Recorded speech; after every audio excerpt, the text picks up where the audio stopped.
மிதுன ராசி அன்பர்களே, உங்களுடைய ராசிக்கு 2வது இடத்துல குரு பகவான் சஞ்சரிக்க போகிறார்.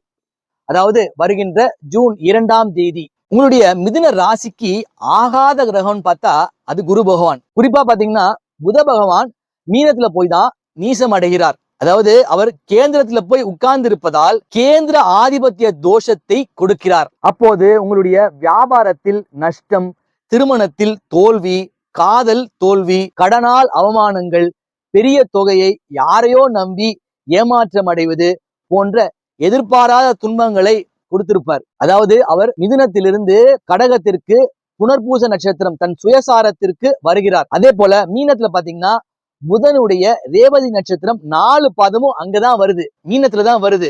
அத ஜோதிடத்துல சார பரிவர்த்தனைன்னு சொல்லுவோம். அதாவது நட்சத்திர பரிவர்த்தனை. 2ஆம் இடம் தனஸ்தானம்னு சொல்லுவோம், வாக்குஸ்தானம்னு சொல்லுவோம். அதனால கொடுத்த வாக்குறுதியை குரு பெயர்ச்சி நடந்த பின் கொடுத்த வாக்குறுதியை நிறைவேற்றுவீர்கள். அதே வேளையில் இன்னும் சில மாதம் கழித்து சிம்மத்தில் இருக்கும் கேதுவுடன் குரு இணைவார். அப்போது அதை கேள யோகம் எனவும் ஜோதிடத்தில் சொல்வோம். அப்போது தடைப்பட்ட தனம் உச்சகுருவின் சஞ்சாரத்தால் தடை விலகி பணம், செல்வம், அபிவிருத்தி அதிகரிக்கும். குருவின் பார்வையின் அடிப்படையில் பாத்தீங்கன்னா 6ஆம் வீட்டை குரு பார்த்து விடுகிறார். 6ஆம் இடம் கடன், நோய், வம்பு, வழக்கு, எதிரிகளை குறிப்பிடக்கூடிய இடம். அதனால கடன், நோய், வம்பு வழக்குகள் நிவர்த்தியாகும். இவர்களுக்கு 11ஆம் இடம் என்று சொல்லப்படக்கூடிய மேஷத்தில் செவ்வாய் லாபாதிபதியாக வருவதால் கடனையும் லாபமாக கருதி கடனையும் கொடுத்து முழி பிதுங்க விடுவார். 8ஆம் இடம் என்பது அவமானம், திடீர் அதிர்ஷ்டம், செல்வத்தை குறிப்பது.